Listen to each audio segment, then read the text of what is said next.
Welcome to the Token Room. My name is Thiago Piassum, founder and CEO of RWA Finance, and our project is to bring good people to talking about real-world assets and blockchain. Doesn't matter if you know about this sector or not, the main idea is connecting you with good professionals and people to share ideas and advices for you start to invest or work, doesn't matter.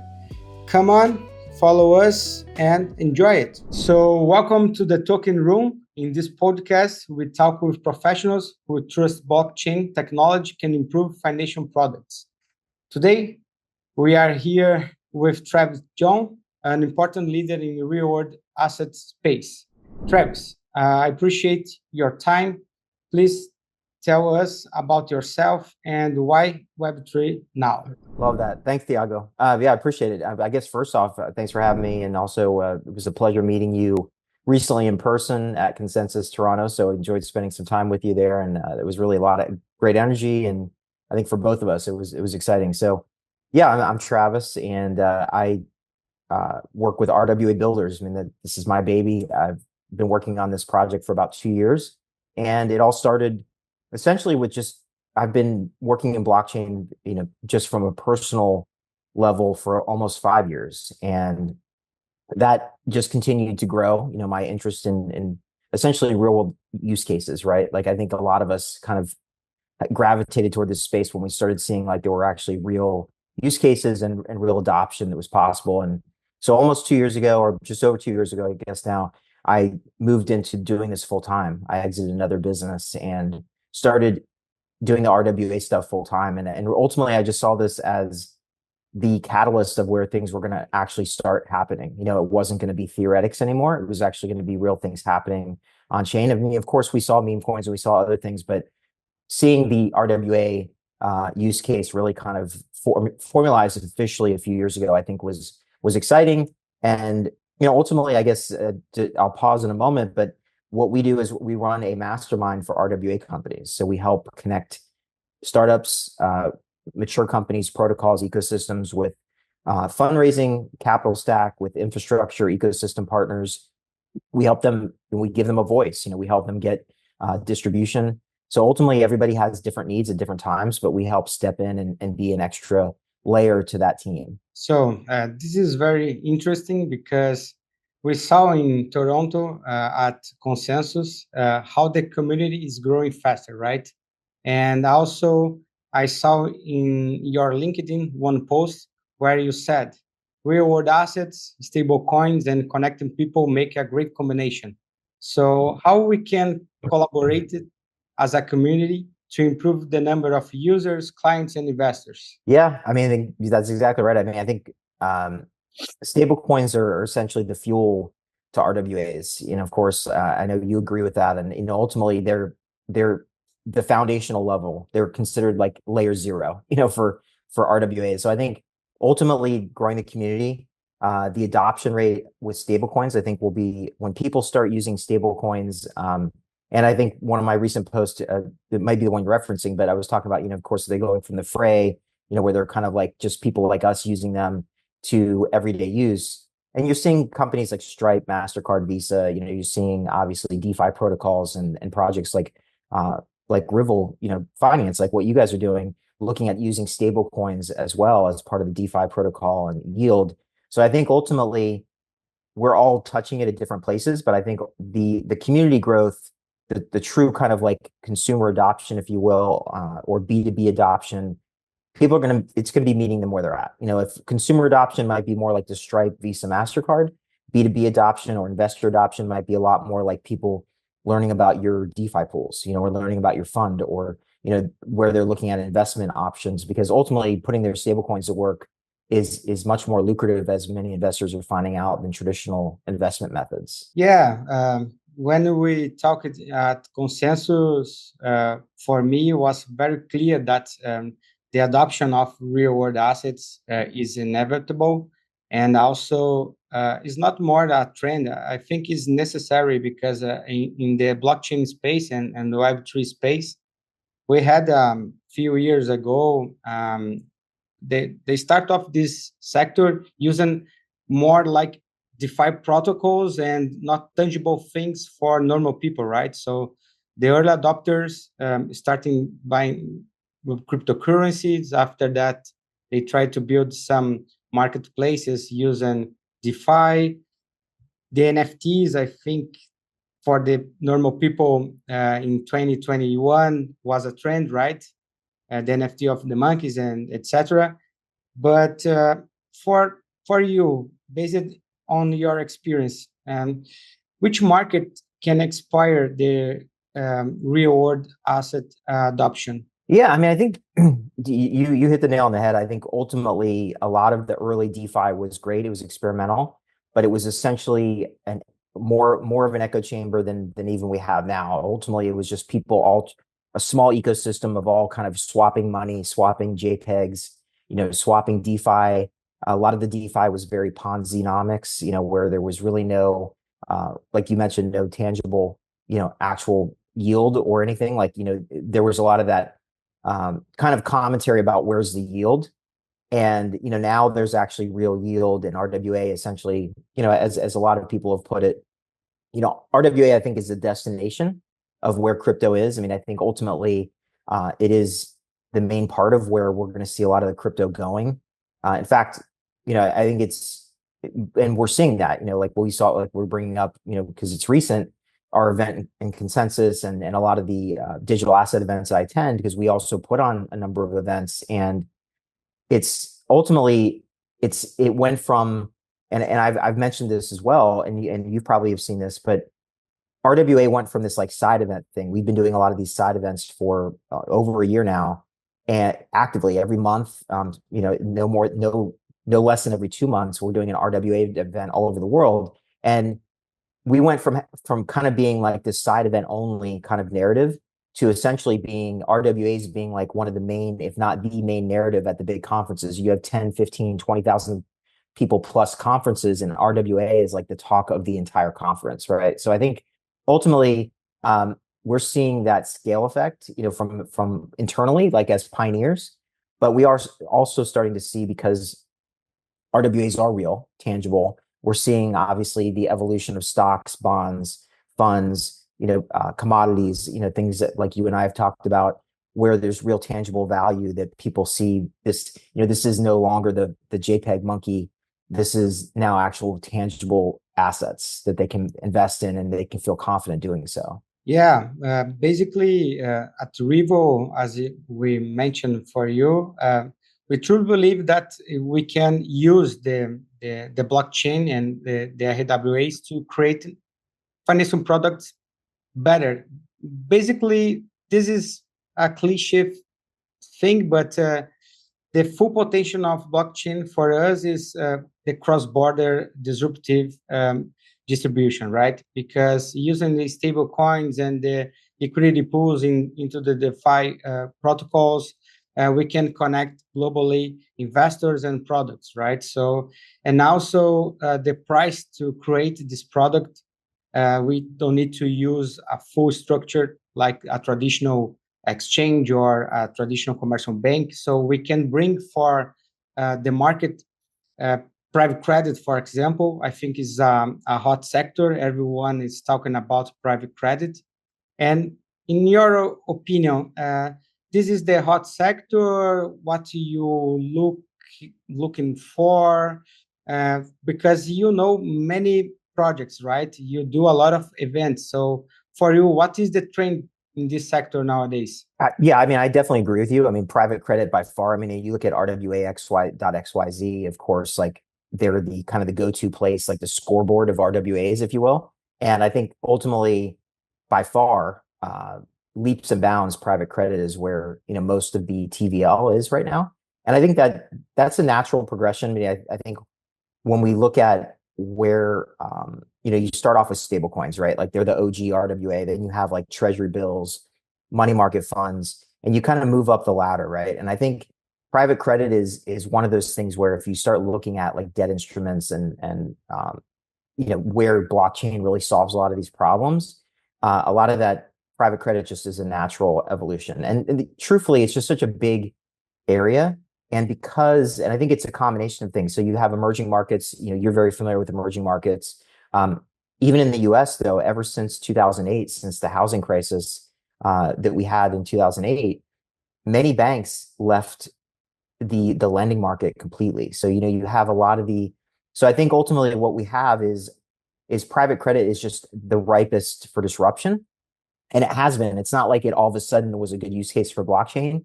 It's just always been, it has been for 15 years. Private credit has been continually a direct lending mechanism. Like essentially, it's been direct lending, but not with blockchain. So and we've noticed, in the past 3 years, blockchain has now stepped in and said, okay, we're already doing direct lending. What's better than direct lending? It's direct lending on chain. It's taking these loans and digitizing them and bringing it on chain.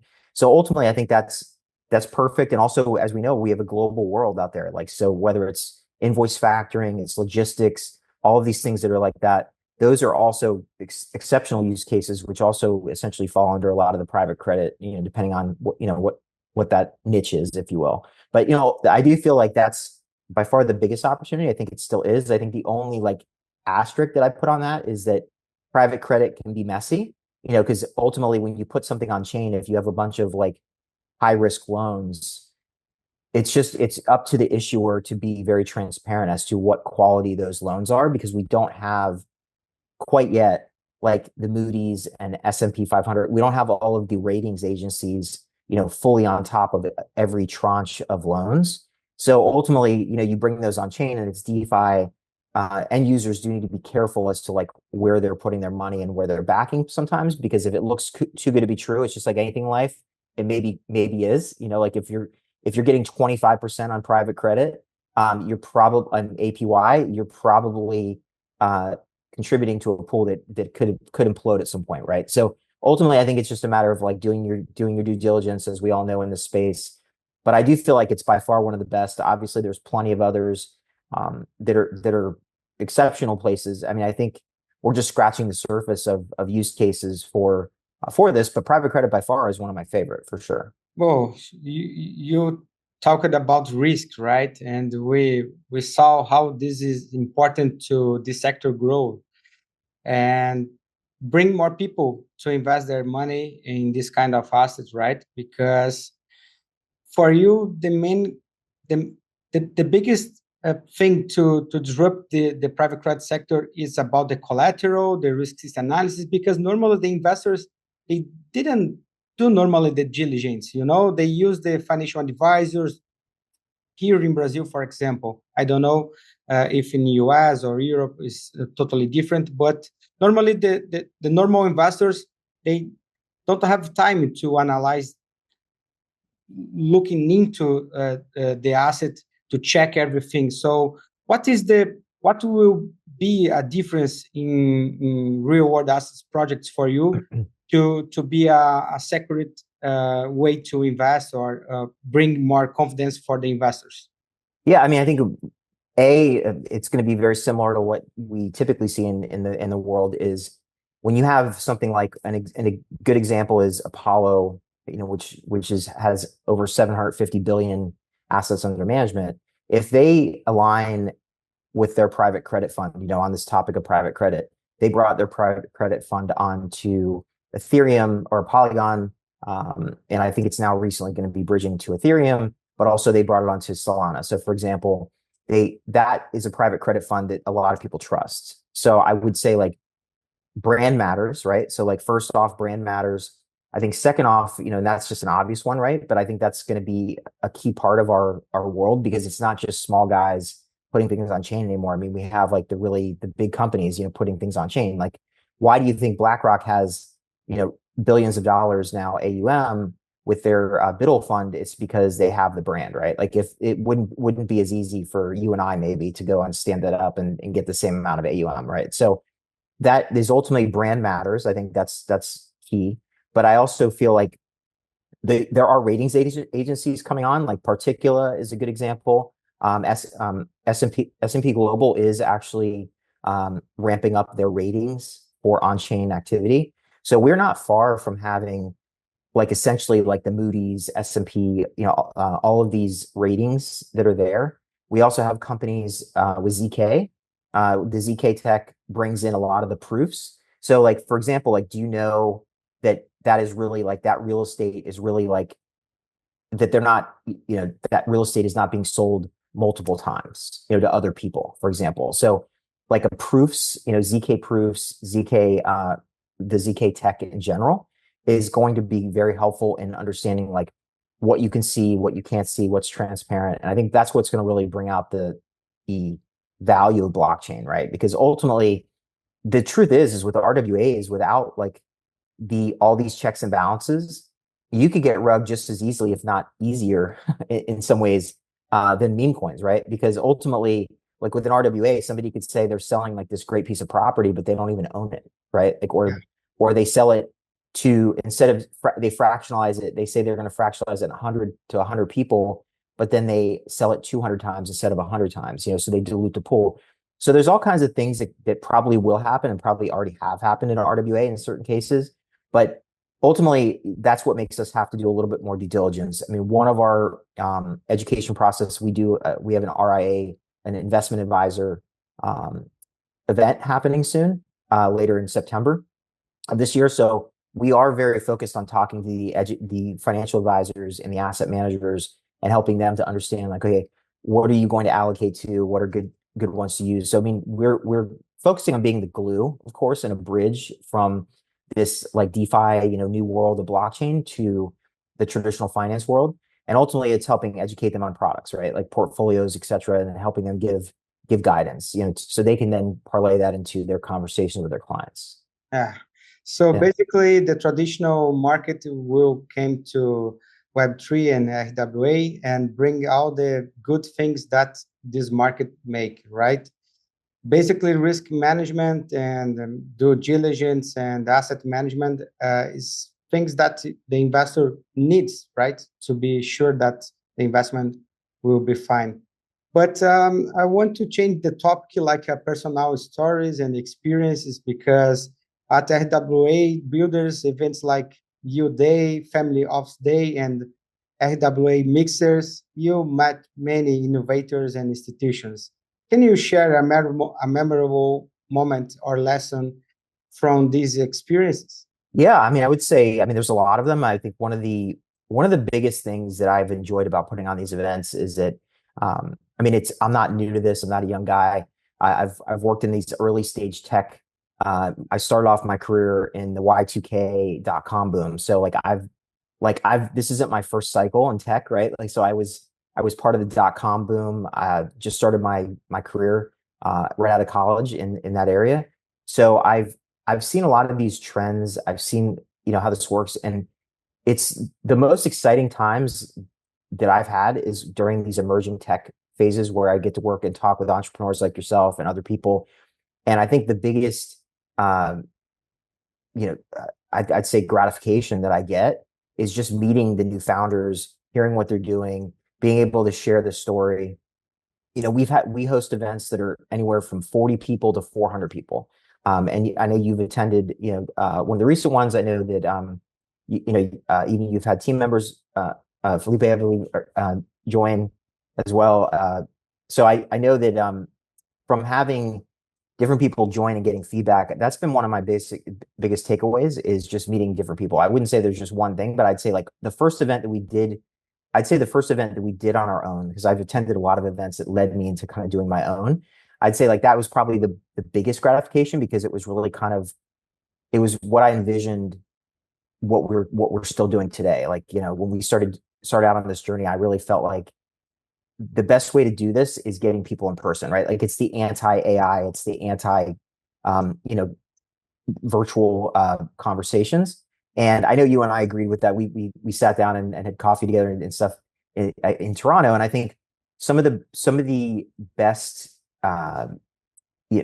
conversations, some of the best projects, and some of the best, like I'd say, partnerships, and the fastest track to doing business together generally starts with being in person. Like that's been my experience. So like I think if I'm just kind of narrowing it down to one thing is, selfishly, I get a lot of gratification of helping people and putting these on. But just flipping this around, I'd say what I see as the biggest takeaway is I see that the conversations and the progress that people make when they get together in person at our events is so much faster. It's just putting the relationship and the progress on steroids. And I think that's really what we all want as entrepreneurs. We want like growth and we want to meet the right people at the right time. And I think that's been the best part of it for me. Yeah, and this is true because you met Felipe in Boston in an event. I don't Yep. know if it was in New York or Boston. I think he was in Boston. Oh, And actually, this was I met him in Salt Lake City, Utah. yeah, for sure. Yep. Yep. Yeah. Yep. So after that, he called me and said, Thiago, you need to talk with Travis. A nice guy and good vision, and in the RWA space, a good person to talking about projects and business model.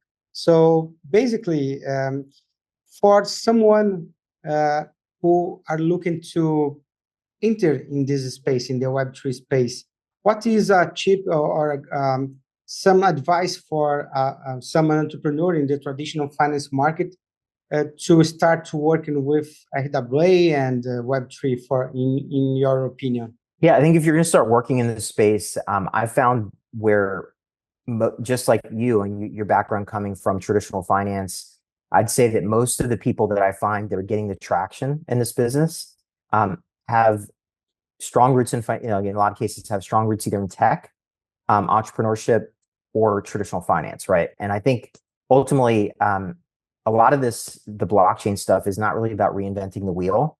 It's just adding another layer, to what's already working. So I think my biggest advice typically is not to look at this as something you're trying to do completely new or reinvent the wheel, but like look at where you already have roots, where you already have proven success, and where you have essentially, market knowledge, right?